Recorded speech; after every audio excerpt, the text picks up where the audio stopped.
ஓட்டுரிமை என்பது அவரவர்கள் பிறந்த மாநிலத்தில்தான் இருக்க வேண்டுமே தவிர தமிழ்நாட்டில் ஓட்டுரிமை என்பது தவறான முன்னுதாரணம் என்று தேமுதிக பொதுச் செயலாளர் பிரேமலதா விஜயகாந்த் தெரிவித்துள்ளார். தேமுதிகவின் உள்ளம் தேடி இல்லம் நாடி பொதுக்கூட்டம் நீலகிரி மாவட்டம் குன்னூரில் இன்று மாலை நடைபெறுகிறது. இதில் கலந்து கொள்வதற்காக வருகை தந்த பிரேமலதா விஜயகாந்த் செய்தியாளர்களை சந்தித்தார். அப்போது பேசிய அவர், ஜனவரி 9ஆம் தேதி கடலூரில் நடைபெறும் மாநாட்டில் கூட்டணி குறித்து அறிவிக்கப்படும் என்றார்.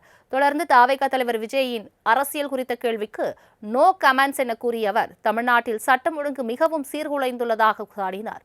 மேலும் ஒரு ராஜ்யசபா சீட்டுக்காக மட்டும் கூட்டணி அமைப்பது தேமுதிகவின் வழக்கம் அல்ல, தொண்டர்கள் விரும்பும் கூட்டணி அமையும் என செய்தியாளர்களின் கேள்விக்கு பதிலளித்தார்.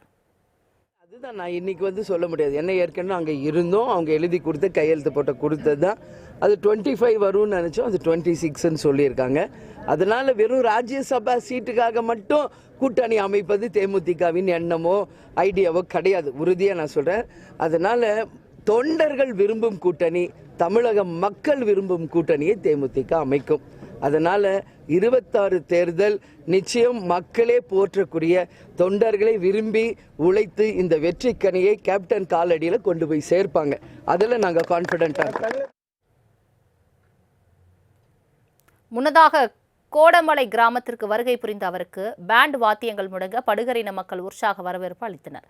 அப்போது பிரேமலதா விஜயகாந்த் படுகரின மக்களுடன் இணைந்து பாரம்பரிய நடனமாடி அவர்களை உற்சாகப்படுத்தினார். பின்னர் அவர்களுடன் பிரேமலதா விஜயகாந்த் புகைப்படம் எடுத்துக் கொண்டார்.